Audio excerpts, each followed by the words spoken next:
Ẹ káàárọ̀, ẹ káàsán, ẹ sì káalẹ́, ẹ kú dédé àsìkò yìí ní gbogbo ibikíbi ẹ bá ti láǹfààní láti máa wo ìkànnì yìí. Gẹ́gẹ́ bí ìṣe wa, àṣà wa, pé tó bá yẹ pé ìgbà àkọ́kọ́ tuntun lélẹ́yìí tẹ́yin yóò máa darapọ̀ mọ́ ìkànnì yìí, ìkànnì Lovers Arena 7 nìkan tẹ́ já sí, mo rọ̀ ọ́ àwọn subscribe sí, kò ná wá nǹkankan. Ẹgbẹ́ rẹ̀ ọ̀rọ̀ amágbó níbẹ̀ táwọn oníbàá máa pè ní notification bell. Bá wa tẹ̀, ẹ bá ti tẹ̀ tán kan, yóò gbé option mẹ́ta kan wá, tí ń bẹ lókè òun, tó ṣe option A, L àti L. Táwọn olóyìnbó máa pè ní option all, oníkẹ́ bá wa tẹ̀. Ẹ bá ti tẹ̀ tán, ẹ yọ̀ǹda rẹ̀, ẹ like fídíò tẹ́ ń wò lọ́wọ́lọ́wọ́ yìí, ẹ láǹfààní láti máa wo àwọn ètò wa ìyẹn bó bá ṣe ń jáde káàkiri. Ọmọ kì í gọ̀ kó gbàgbé orúkọ ara rẹ̀. Benjamin Olúwaṣẹ́gun Olúwapamílẹ́yìn náà ni orúkọ mi. Lórí ọ̀rọ̀ wípé àjọba òjàlè àníjọba òjàlè tó ń lọ káàkiri láti bí ọ̀sẹ̀ bíi 3 sóṣù kan báyìí tó ń lọ káàkiri lórí ọ̀rọ̀ yìí náà la ṣe wà. Àwọn ìdílé Fìdípọ̀ tẹ̀ jáde lánàá, àmọ́ ohun tó yà mí lẹ́nu ni wípé ohun táwọn ìdílé yìí sọ ó ti yàtọ̀ sí èyí táwa tún ń gbọ́ báyìí. Mo mọ̀ pé màá farabalẹ̀ play fídíò yẹn fún wa, ẹ máa rí fídíò yẹn gangan. Àná ni ọ̀rọ̀ tí mò ń sọ yìí, láti mọ́ kọ́ wo fọ́nrán yìí, wọ́n kọ́ wò pé ṣé ibi tó tún fẹ́ gbà jáde leléyìí, bó ti jẹ́ pé àwọn kan sọ káàkiri pé owó ni pé kíní kan, but àwọn pípì jẹ́ ká mọ̀ pé kò kí ń ṣe owó, pé bọ́rọ̀ ṣe tún jẹ́ tún leléyìí o. Mọ́ ò pé kó má jẹ́ pé ojú mi nìkan ṣo ní òrì àbí tí nìkan ṣo ní òtún gbọ́. Tọ́ bó ti jẹ́ pé bàbá yìí sọ pé àwọn ń kọ́ o, àwọn ò jẹ oyè Àwùjalẹ̀ mọ́. Àmọ́ àwọn ẹbí ti jáde síta. Àmọ́ kó tó di pé mo play fọ́nrán yìí, mo fẹ́ fi ọ̀rọ̀ kan tó gbogbo àwa tá à ń wò mí yìí, fẹ́ fi ọ̀rọ̀ kan tó wa létí. Ọmọ ni mo jẹ́ sí yín, bẹ́ẹ̀ ṣe jẹ́ bàbá àti màmá sí èmi náà. Mi ò sì rò pé bọ́mọ bá ṣẹ̀, tí mo ṣe máa ń fi nọ́mbà mi síbẹ̀ pé ẹ pè mí, bàbá mi wí, ọmọ náà mo sì jẹ́, ìyẹn níwájú yín. Ká wá máa fi èpè ńláńlá máa ránṣẹ́ lórí ọ̀rọ̀ ọlọ́rọ̀, mo rò pé kò bójúmu tó, kò sì dáa. Nítorí wípé oríṣiríṣi course ni mo ti gbà. Tó bá ti jẹ́ pé àwọn tó ń pè mí lọ́tùn lósì yìí, àwọn ènìyàn á máa sọ fún mi pé Olúwaṣẹ́gun, òkú iṣẹ́ o, òkú iṣẹ́ takuntakun, Ọlọ́run máa ràn ẹ́ lọ́wọ́. Like àwọn ọ̀rọ̀ tó yẹ kó máa jẹ́ kí orí èèyàn wú, àwọn ìṣírí ọ̀rọ̀. Àmọ́ mo ti máa ń rí àwọn kíní ó ti ń tó bí 2, 3 báyìí, bí 4. Àmọ́ ẹ̀ẹ̀kan nínú ẹ̀ máa fi léde nísìnyí, ilẹ̀ máa kà ń sìn níbi tí mi ò mọ̀ bí ọkùnrin ni tàbí obìnrin ni. Èmi kọ́ ni máa fẹnu ara mi sọ. Máa rí mi ṣe ń sọ̀rọ̀ lọ́wọ́ ẹ̀ máa rí níbi tí ẹni yìí ti gbéra wọn ṣépè láì ń ṣe èmi. Kò sẹ́ni tí ò fẹ́ràn Daddy wa K1 The Ultimate. Kò sí, mi rò pé ẹnìkankan wà tí ò fẹ́ràn wọn, tí ò sì fẹ́ràn orin wọn. Ẹ má torí pé ẹ fẹ́ràn Daddy mi yìí, bẹ́ẹ̀ náà ṣe fẹ́ràn wọn, èmi náà ṣe fẹ́ràn wọn. Kí a tó lè máa ṣépè káàkiri, kò bójúmu, kò sì dáa tó. Ẹnikẹ́ni tó bá ní irú kọ́mẹ̀ntì ẹ jọ̀ọ́, màá fẹ́ kí màá sọ pé kẹ́ má bínú lákọ̀ọ́kọ́ ná. Màá ní kẹ́ má bínú. Bó ṣe lójú ìwé titi yín nìyẹn. Ẹnìkankan ò sọ̀rọ̀ ibi nípa ẹnìkankan. Bí kò ṣe wípé àtúnṣe là ń wá fún orílẹ̀-èdè wa. Tátúnṣe yìí bá wá, àwọn náà ló máa pay fún. Bí ó bá dẹ̀ ti wá náà, àwọn náà ló máa pay fún. Mo kàn ní kí n sáré sọ eléyìí, kó má dàbí ẹni pé mo rí, mi ò sọ̀rọ̀ torí tó bá ti ń 2, 3, 4, 5 bẹ́ẹ̀ yẹn, ó jẹ́ ohun tí ò bójúmu rárá. Mo mọ̀ pé ìfẹ́ náà lẹ ní sí mi, tẹ́ ẹ fi ń wò mí. Ẹ ṣeun lọ́pọ̀lọpọ̀, mo sì dúpẹ́ náà lẹ́ẹ̀kan sí i. Jẹ́ ká sáré lọ wo fọ́nrán yìí ná. Mo kàn ní kí n fi eléyìí kí n fi yàbàrá ni. Ní kíákíá, ní kòpẹ́kòpẹ́, ẹ ká gbọ́ ohun tí àwọn ará Fìdípọ̀ tẹ̀, ohun tí wọ́n sọ nípa Daddy mi K1 The Ultimate. Ẹ ṣeun. Gbogbo ilé ti jókòó. A fẹ́ bẹ̀rẹ̀ àdúrà náà báyìí láti fi ṣíde ìjókòó náà. Ta ló lọ bá mi wá sọ̀rọ̀ lórí ẹ̀ pé fún mi?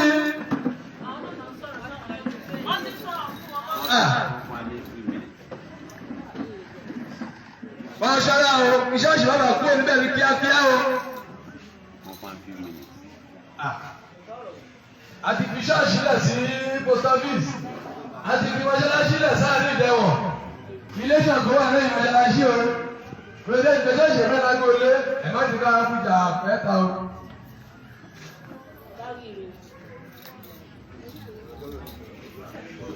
Láṣẹ àwọn àgbàlagbà.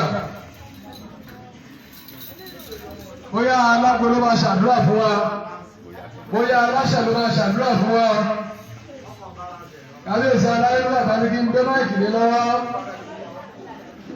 Àṣẹ lọ́ba ń pa ọba kì í dábàá. Kábíyèsí aláyélúwà. Alágbó.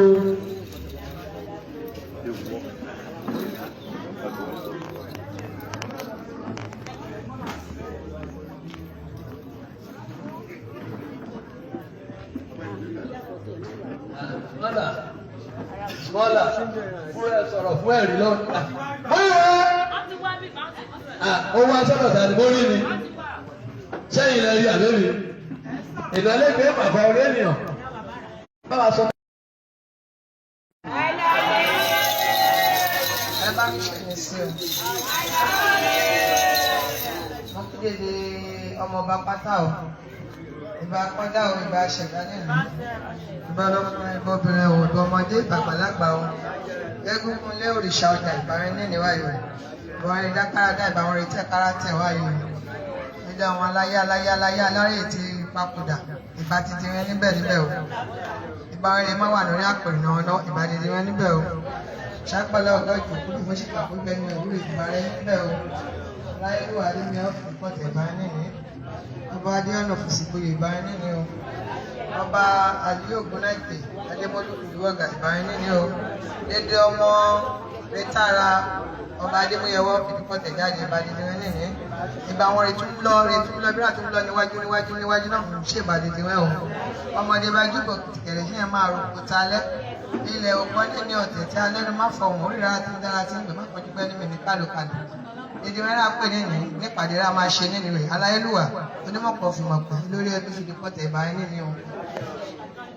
Ẹ kíláàpù ìbára nínú o. Ó ṣílé ọ̀rẹ́ ilé ìbára nínú o.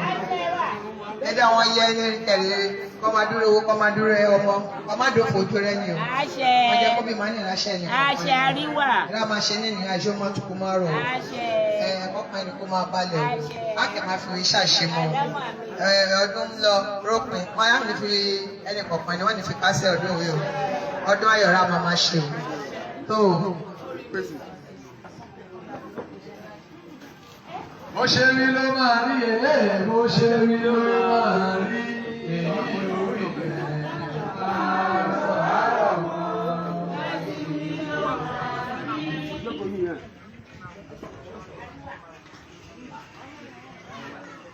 Mo kí gbogbo ènìyàn ọmọba látòkè sílẹ̀. Mo ti kábíyèsí bẹ́ẹ̀ náà. Ní agbára lọ́wọ́ náà, àṣeyè la máa ṣe o. Ní agbára lọ́wọ́ náà, gbogbo ọmọ wa náà máa yanjú o. Ní ṣubú kálò. Gbogbo àgbààgbà wa wọ́n ìpẹ́ fún wa o. Mo gbà pé Ọlọ́run máa ń gbọ́ ó dẹ̀ máa ń gbàdúrà ó dẹ̀ ń gbọ́ ẹ̀bẹ̀ wa. Torí mo ti bẹ̀rẹ̀ ọ̀rọ̀ yìí ni mo rí pé ẹni tó dàgbà jù lẹ́bí Alhaji Adamson ni wọ́n wọlé. Ọlọ́run bá ẹ ṣé o. Ọlọ́run bá ẹ ṣé o.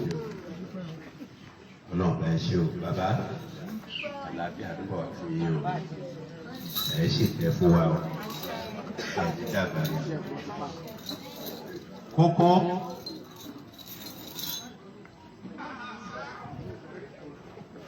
ọ̀rọ̀ tó mú wa jókòó lénìí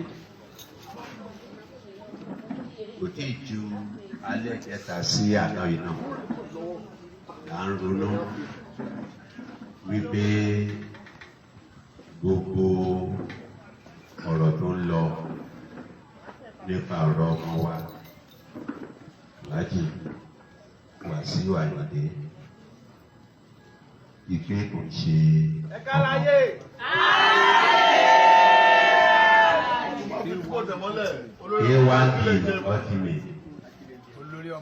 olórí ọmọọba akilẹ̀ Ìjẹ̀bú ó dẹ̀tú ní Ọ̀túnba Àfìdípọ̀tẹ̀mọ́lẹ̀.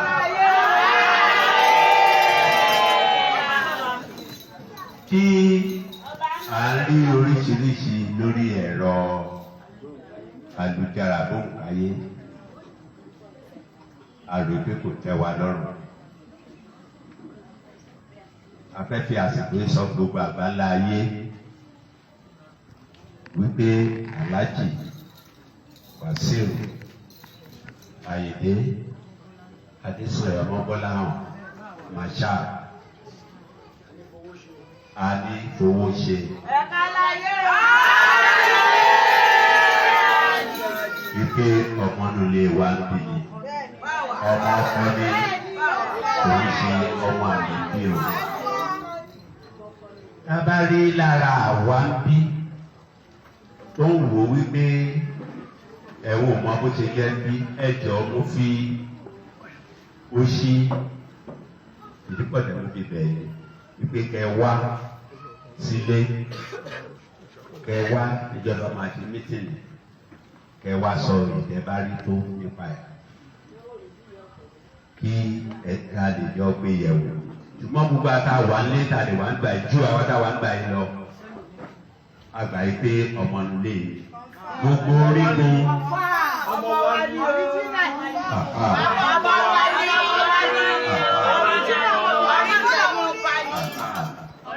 tó ní èyí àfẹ́kẹ́ nìkan kan láti ta máa bu ẹnu àtẹ́lù àfẹ́kẹ́ nìkan kan láti ta kan máa bu ẹnu àtẹ́lù kò ṣe ìwà tó dáa. Nídìí èyí la ṣe ní ká ní mítìnì yìí kí gbogbo ilé mọ̀ kí gbogbo ilé tẹ̀ fọwọ́ sí wípé Alhaji Wasiu Ayinde Ọmọbọ́láhàn Adésànyà K1 the ultimate.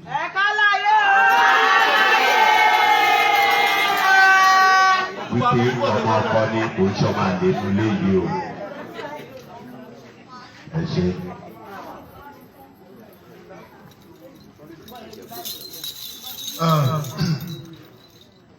I think at this junction I have to.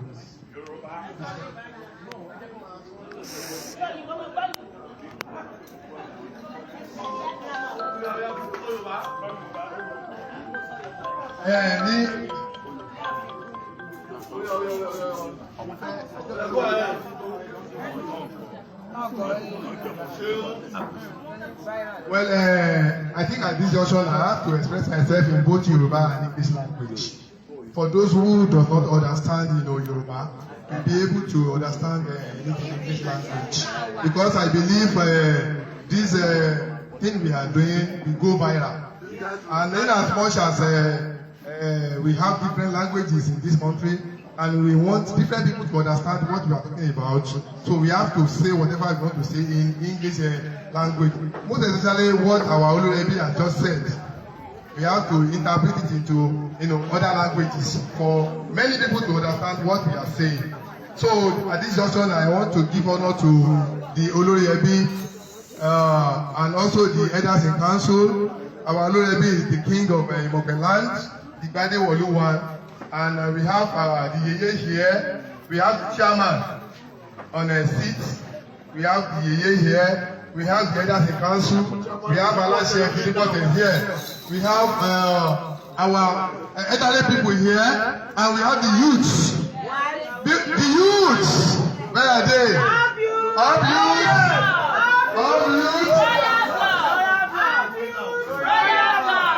Yes. God bless you. And thank you so much. Also, we have Alhaji Adansin Adedeyin, the chairman of this ruling Bidikpote ruling house. We have the Olurebi Bidikpote ruling house. and myself talking. I am the secretary to Philippa Ruling House, and we have the treasurer here. We have the elders in council, and this is our elderly father, Prince yes, Prince Olubolade, and we have the royal wives here.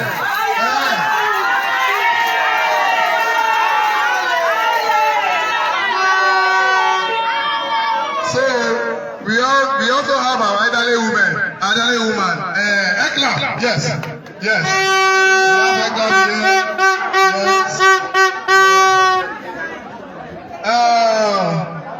Yes. I have to translate what our already had just said now. That Alhaji King Wasiu Ayinde Marshal is the true son of this royal family, a bona son of this ruling house. And apart from that, he has done a memorable things in this palace. As you can see, this palace, he is the one that renovated every angle and corner in this royal palace. And he is the true son of this palace, and he has been doing so many good things in this palace. And also, we had several information on social media concerning Alhaji King Wasiu Ayinde Marshal, that somebody brought him from Ekiti, and somebody brought him from somebody brought him from different angles. We want to say it now categorically that Alhaji King Wasiu Ayinde Marshal is a true son of this ruling house, which is the ruling house.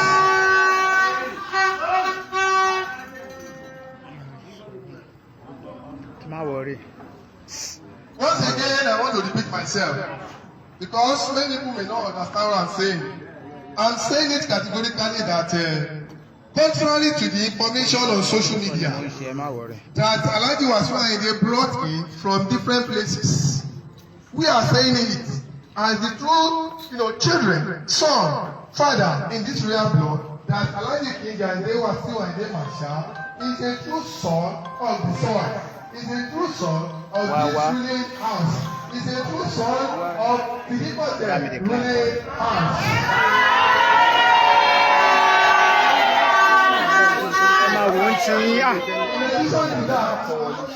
Má dá lóhùn jàre, wàhálà yín pọ̀.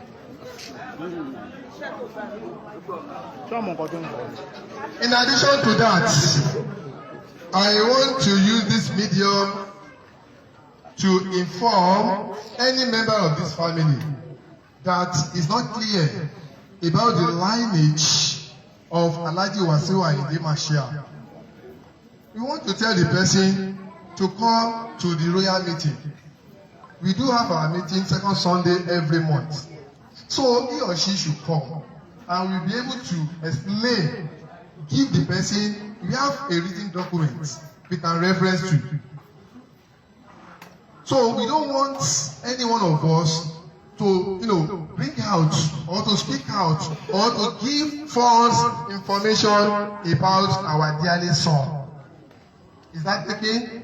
And also, we want to use this video also to tell those who, speak fake information, bring out fake information on social media, that they should stop those informations, because the information is null and void.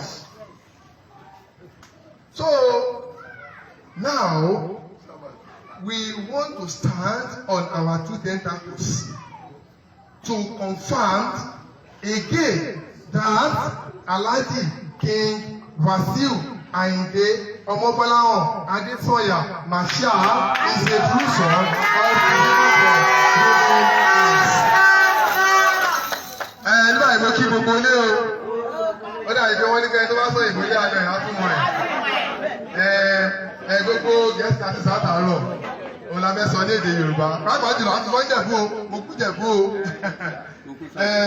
ọkọ̀ ti kíkú sọ Jẹ̀bú lórí àti sọ látàrọ̀ rí fọ ọmọ ẹni akọni ọmọ ni ọmọ ọrọ̀ bí kó jẹ́ ọmọ rẹ̀ tún lè ṣe ìyẹn ọmọ ẹni Alhaji Wasiu Ayinde ọmọ Gbọ́láhàn Màṣá wọ́n ti ń sọ awuyewuye lórí ẹ̀ lóríṣiríṣi pàápàá jùlọ ẹ bá wò lédè orí social media wọ́n ti bà lórúkọ jẹ́ ẹni rán bí yàrá ìyá ẹ̀ rán ìbí yàrá ìyá ẹ̀ ní kò tí mo dáwúlà ìyẹn gan pàtó ẹ̀ ẹnìkan sọ mi ní ìwọ sẹ́kítì mo níyẹn ìwọ òjòkó rí bẹ́ẹ̀ ẹni rán gbé wá láti Èkìtì rí bárẹ̀ ní kì bárẹ̀ kú ilé àná tó ń gbójú fídíò gbé bárẹ̀ jáde ọ̀rọ̀ wá sí. mo wá jẹ́ kí nìkan yé wọn mo ní pé níjọ́ tí abanijẹ́ bá dẹ́kun ìbànìyàn jẹ́ mo ní jẹ́ ẹni tiẹ̀ náà máa bẹ̀rẹ̀ wọ́n wá bèèrè lọ́wọ́ ẹnìyẹn pé ṣé lójú ẹ̀ ó ní wọ́n sọ fún òun wọ́n á sọ fún wọn pé wọ́n sọ fún ẹni ó ò lè ṣèwádìí ìwọ náà wá ń sọ kiri wọ́n wá ní pé ṣẹlẹ̀jọ́ ń ba ẹnìyẹn jẹ́ ó ní èmi ni akọ̀wé Fìdípọ̀tẹ̀ mi kò dẹ̀ sí dọ́kúmẹ́ǹtì tó wà nílé Fìdípọ̀tẹ̀ yìí tí kò sí lọ́wọ́ mi mo ní gbogbo ẹ̀ ni mo yẹ̀wò ní fínífíní tí àkọọ́lẹ̀ wà ń bẹ̀ mo nígbà tí èmi gan wà ní kékeré ni Alhaji Wasiu Ayinde máa ti wá pẹ̀lú àtìyàwó àtọmọ wọ́n máa ti wá ń ṣe léyà ní agbolé yìí mo ní bàbá tó bí mi lọ́mọ gan sọ fún mi wípé mo wá sọ fún olú ẹ̀ pé ọjọ́ ọ̀rọ̀ tí tò mo ní ṣùgbọ́n ọmọlé ni ẹnikẹ́ni tó wá ní kì í ṣe ọmọlé èmi lápọ̀wé kó wá báyìí ibẹ̀ la parí ọ̀rọ̀ yẹn síta yẹn.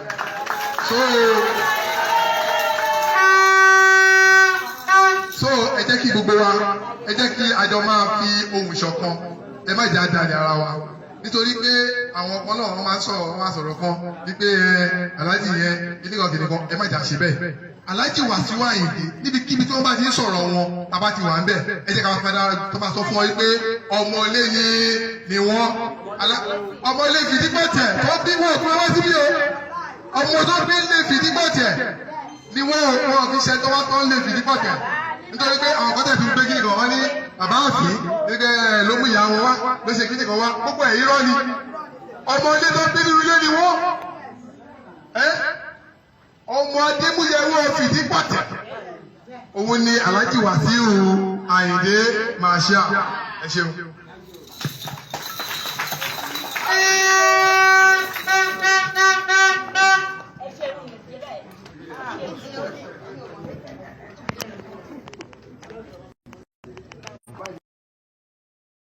ọmọ Fìdípọ̀tẹ̀ nílé lóko mo kí wọn o wọ́n ṣe wẹ́fọ́ àdúgbò tì mí Wasiu wọ́n sọ oríṣiríṣi wọ́n sọ oríṣiríṣi wọ́n sọ lédè rọ́ọ̀mù náyé wọ́n bá yá ara wọn jẹ́ wọ́n kò níyàn jẹ́ ẹ má gbẹ́ mi lé lóko mi kí ni jókòó dáadáa lórí ẹsẹ̀ yẹn ẹ̀ẹ́dẹ̀ múrọ̀ dáadáa ẹ̀ lóo ṣé ń gbọ́rọ̀ mi náà yìí Wasiu sọmọ àlè ní 1956 ṣíyẹ máa dákàrà jẹ́ lórí láti àjẹlẹ̀ kí n máa kiri wá dì má bò kí n máa bọ́ lé bàmí àfẹ́ àti bàrẹ̀ àti bàmí àfẹ́ kọ́ máa fọ sẹ́lísẹ́lí kí ló wá débi kùn sí mi kiri àkàrà láìrọ́ kùtùkùtù lọ́jú dákàrà jẹ́ mi yé mi lè gbélé mi lówó bẹ́ẹ̀ lọ sọ́nù mi sílọ̀ lọ́sàn-án yìí lọ ní St. Peter nígbà yẹn sílọ̀ lọ́sàn-án yìí mo ń lọ kó má bẹ̀rẹ̀ sí ní fún mi owó bí bá Wasiu bẹ́ẹ̀ ká fọ ohun rẹ̀ lẹ́bi mi tó máa ma wọ́n mọ́ra kó máa láyé kó máa ma kí mi kó wọ́n máa ma wú nfẹ́ lẹ́yìn orí gàrí nì kó máa ma wú nù ó bá kí mi jí chocolate mo fi ṣe àkàrà kí mi nínú ilẹ̀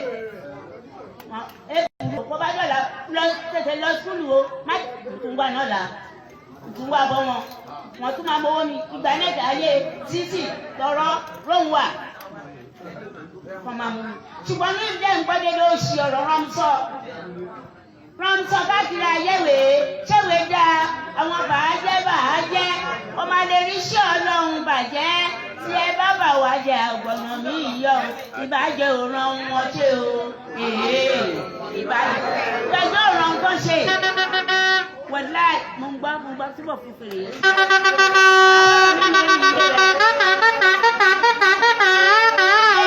Ìwà pẹ́ ni fún àwa ẹtì sọ̀rọ̀ mi yẹn ń gbé wọn náà ṣùgbọ́n dẹ̀ wá yá mi lẹ́nu náà kó kí Wasiu dé kọ́kọ́ ìjọ wà lẹ́tẹ̀ níbẹ̀ ìjọ wà lẹ́tẹ̀ níbẹ̀ kí n fún ha Wàsíù ọmọ dandan náà nù bí màá gba nígò bí màá ṣẹ́ẹ̀kì ní ọba tí délé wọn níbi má bò. Alhamdulillah mo dúpẹ́ o mo bẹ́ẹ̀ dúpẹ́ Wàsíù ọmọ burúkú rẹ̀ jókòó bẹ́ẹ̀ ọmọ adé ẹ máa jí kí n wọlé kí n máa fọ́ máa jí àjẹ́ kó má bàa sílẹ̀kùn mi kí n máa wọlé lọ́kàn. Lọ́rọ̀ mi yẹn yé wọn ẹ jẹ́ kí mi fúrẹ́ kí mi jókòó sí wọn ẹ̀rẹ̀ yẹn wọ́n ní jẹ́ kálẹ̀ sọ̀rọ̀ ẹ̀rọ rẹ̀ tẹ́ máa bọ̀ sọ̀rọ̀ ẹni rẹ̀ ayé òbí irú wa o. Ẹ kì í láàbù bàbá sọ̀rọ̀ ẹni rẹ̀. Ayé òbí sílé ilé bàbá dúró wọ́n bá ní obìnrin tó bá kó wá sí ìwé fọ ẹ̀ sọmọ fìdí pọ̀tẹ̀ lóhùn wà tó bá jẹun ní ìjẹ̀bọ́dẹ yìí lọ́kọ̀ máa yàn lóhùn gbẹmí lọ́sàn-án. tó bá jẹun ní ìjẹ̀bọ́dẹ ọkọ̀ máa yàn ó máa gbé lọ́sàn-án àbí gbé máa dídùn ó máa gbé lọ́sàn-án rẹ̀. Dédé wọn ọmọ wọn máa sórí rẹ̀ náyé. Dédé bá fẹ́ lu sọkúsọ ń fọwọ́ sí i. Kí ló dé? Olùkọ́ rẹ̀ náyé. Wọ́n aeroplane fẹ́ pọ̀ kí èkó sáré máa sa torí tó ẹ̀wọ̀n olórí burúkú wèlé. Mèsì kò sá. Pé kí wọ́n pọ̀ níjọ́ ẹ̀ ní dédé rẹ̀ àjókòó á lè rí ìjókòó àbí wáyé àbí bẹ́ẹ̀ kọ́. Kọ́ńtà mi sọ oríṣiríṣi inú rédíò mi jọ́ lè fẹ́ ká kí n fọ ọmú ẹ wá kí mi ya wẹ́wẹ́ inú rédíò ṣùgbọ́n ìṣèṣe ṣùgbọ́n Ọlọ́run fún ẹ má gbèsè ọ̀rọ̀ wọn ẹni bá gbọ́ kó sọ ẹni rẹ̀ gbọ́ àgàgà aláṣẹ Oòduà yẹn bá mi sọ ohun kó máa mú wọn máa sọ o kó máa mú wọn máa sọ o aláṣẹ Oòduà mo láìkí rẹ̀ yeye ṣùgbọ́n dédé ọ̀rọ̀ ló máa ń sọ yẹn ẹ bẹ sí mi lọ o nípa ọ̀rọ̀ Wàsíù o ẹ fọ́ kó mú wọn máa sọ o kó máa mú wọn máa sọ o kó máa mú wọn máa sọ nítorí lè dídé lè bá dúró ní bàbá dúró ní kọ́kọ́ Wàsíù ìṣọmọ fáwọn náà máa wà kọ́ wa dára pọ̀ wọ́n wá dára pọ̀ mọ́ ọmọ ọkọ̀ fìdí pọ̀tẹ̀ àgbà wọ́n olórí burúkú ẹ̀dá tó ń mú wọn ṣe é tẹ̀lé ẹ̀lì wọn lẹ́dà o.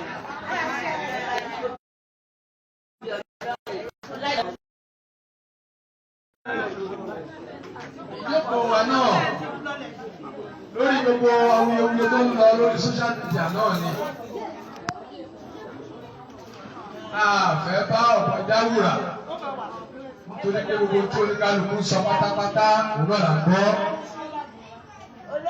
ṣùgbọ́n afẹ́fì yé gbogbo ayé lénìí lórí nǹkan tí gbogbo àwọn ọmọ fìdí pọ̀tẹ́ ní tilé tó kó tá a fẹ́ kó dá ayé lójú òun náà ni wípé Alhaji Abdul Wasiu ọmọ Gbọ́láhàn K1 the ultimate. A bí nínú ilé fìdí pọ̀tẹ́ yóò sì jẹ́ ògì inú ọmọ ń bẹ̀. Fún gbogbo àwọn tí wọ́n ń sọ oríṣiríṣi àti wọn tí wọ́n ń pa ìtàn kítàn. Àwọn afásìkò yìí ń sọ fún wọn. Ẹni tó bá mọ̀ pé bàbá òun jogún nǹkan lẹ̀ fóun nípa ìtàn ilé fìdí pọ̀tẹ́ kó jáde kó gbé wá kó máa bọ̀ sí ojú ìṣàgbọ̀nà tó bá ti jẹ́ pé lóòótọ́ royal blood ní ẹ́ ìwé ìtàn yóò tó o bá gbá ńlẹ̀ máa gbé bọ̀ nílé o má gbé inú ìta máa sọ̀kò burúkú sílé o gbogbo ẹ̀yin ọmọ wa tẹ́ wà lókèèrè pátápátá àní fojú sunkún ìwọ̀n kan nú yín o àní ní faragbà wẹ̀yìn o afẹ́kẹ́ mọ̀ yí pé gbogbo bílẹ̀ ìṣe ń dá tó ń dá àwọn èèyàn náà ń túnṣe o àwọn kan ti túnṣe níjẹta kó tó dànà àwọn kan náà ń túnṣe látànà kó tó tún dè ní o àwọn kan náà iṣẹ́ ẹ̀kú ṣẹ́kù sí lọ́wọ́ lẹ́nu táà náà ń ṣàtúnṣe lórí ẹ̀ ẹ má jẹ́ kí a gbé ẹ̀yìn odi ká máa sọ̀kù burúkú sínú ilé o.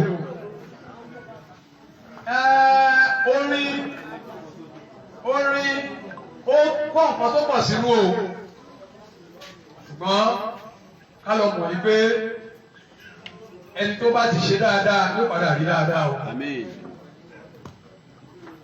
Alhaji Wasiu Ayinde ọmọ bíbí inú ilé fìdí pọ̀tẹ́ ni o láìsí tàbí ṣùgbọ́n o mo tẹ̀lé social media díẹ̀ èyí ọmọkùnrin kan tó pèrè ẹ̀ ní ọmọ Balógun àbí kí ló pèrè ẹ̀ nílùú Èkó Olóhùn Bísóyè ọmọ Òṣòdì Olóhùn Balógun Èkó mo fẹ́ kó fi àsìkò yìí gbọ́ ọ̀rọ̀ mi dáadáa ó mọ orin Wàsíù Àyìndé kọ dáadáa ó dùn lẹ́nu ẹ̀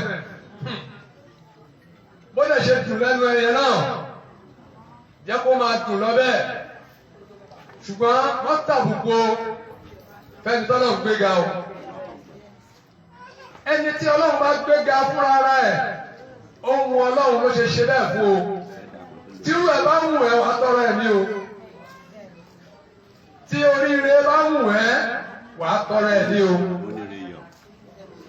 má bú aṣíwájú má pẹ̀gàn aṣíwájú kí wọn náà kó lè bá lẹ́yìn rẹ o gbẹ̀ngàn tó bá pẹ̀gàn aṣíwájú ẹ̀ tó bá ń rọ ọ̀rọ̀ aṣíwájú bákan ìpadà sí onítọ̀hún kò ní já síbi rẹ o.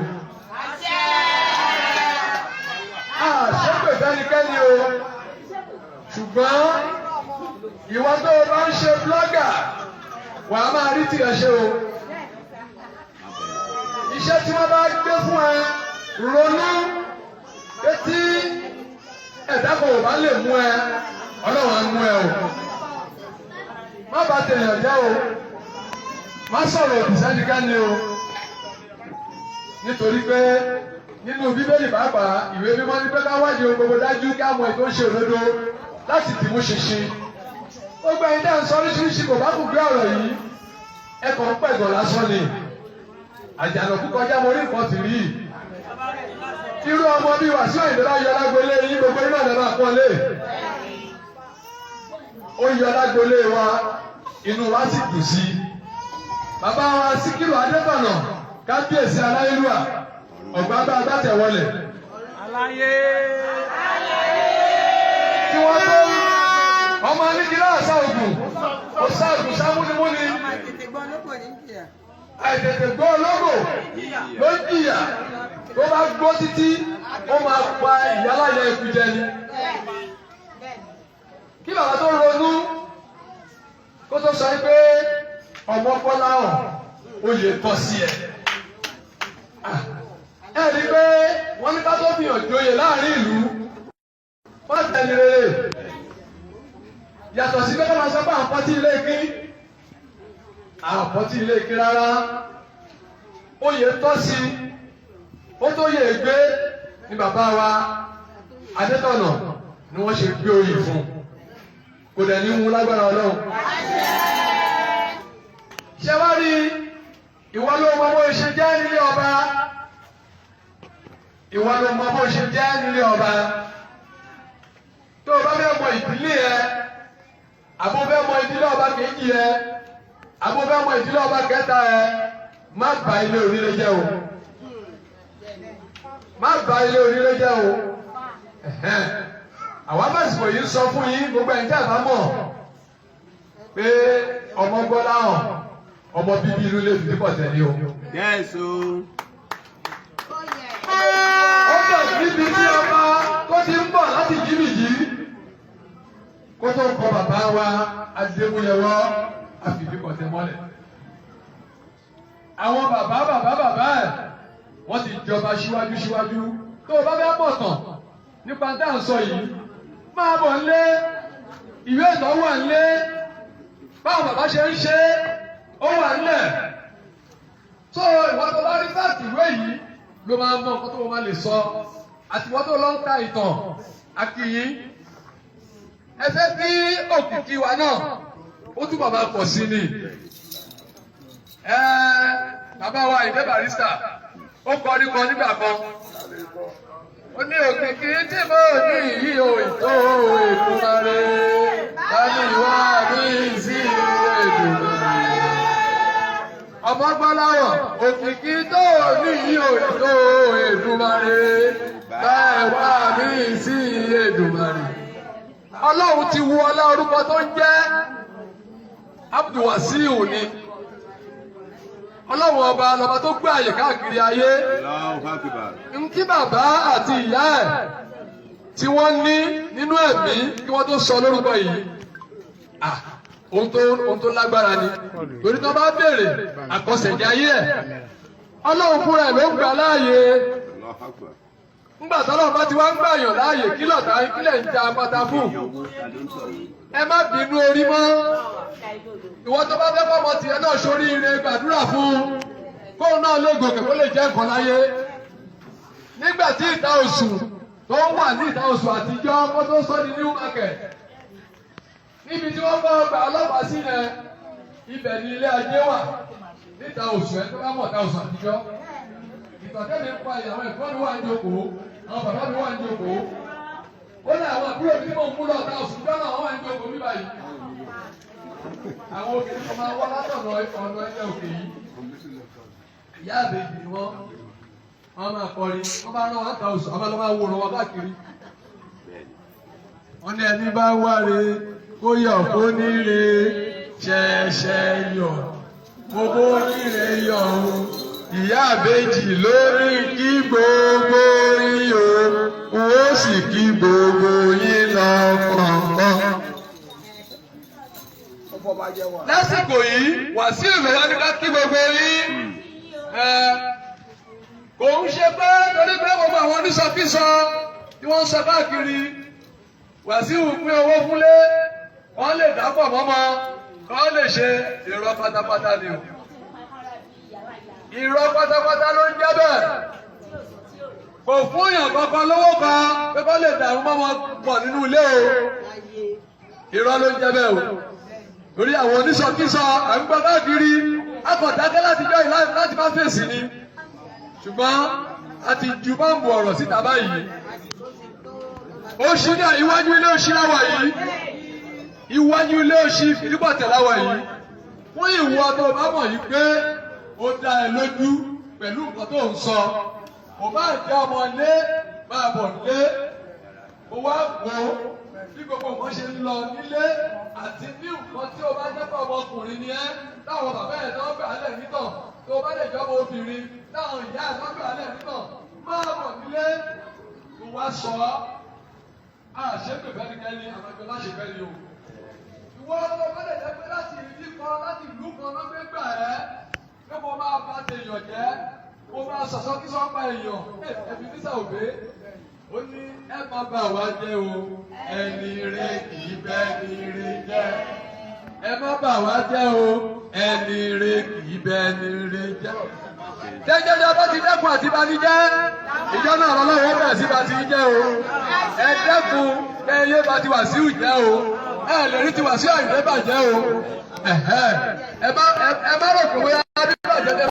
gbogbo bí iṣu ṣe kún bọ́ọ̀bẹ ṣe bù ú lẹ ti gbé lẹ́nu àwọn ará Fìdípọ̀tẹ̀ yìí bó ṣe rí lójúwèé títí wọn àti pé bọ́rọ̀ ti jẹ́ gbogbo lọ́dọ̀ títí wọn lápá ìtọ̀dọ̀ títí wọn làwọn ṣe sọ yìí bó ṣe lọ́dọ̀ títí yín náà ẹ fi comment sí comment abẹ́ comment section yẹn torí pé oríṣiríṣi awuyewuye ló ti ń lọ lọ́tún lọ́sì wípé pẹ́pẹ́ sí o ìgbádá ìkòdò kan bàbá àṣàsùn tuntun ń lọ báyìí ṣàmọ̀ pé ilẹ̀kẹ̀ má já sílé ilẹ̀kẹ̀ má já síta ibì kan ṣá ilẹ̀kẹ̀ yìí máa já sí ó dàbí pé lórí ọ̀rọ̀ pé àjọba àníjọba nílẹ̀ Ìjẹ̀bú ọ̀rọ̀ ẹnìkan ni ó ní ó máa jẹ́ kí màtáì máa lọ́ǹgì sí ni àmọ́ bó ṣe lójúwèé títí èèyàn fi ṣọwọ́ sí kọ́mẹ́ǹtì yẹn ṣá ọmọ kì í gọ̀ títí kó gbàgbé orúkọ ara rẹ̀ Benjamin Olúwaṣẹ́gun yín Ọlápamílẹ́yìn náà lórúkọ mi tó bá yẹ pé ìpàkọ́kọ́ títí yìí lẹ́ẹ̀kan sí ẹ bá subscribe sí ẹ like fídíò yìí kò náà máa ń kankan títí dìgbà mìíràn táàtì máa pàdé agbára Ọlọ́run orí lójú owó rí àfàyè tuntun àti inú dídùn àfiwọ́nà tó tuntun èyí tó ń bọ̀ yìí ó dìgbà kan náà ná ẹ ṣeun ọ̀pọ̀lọpọ̀.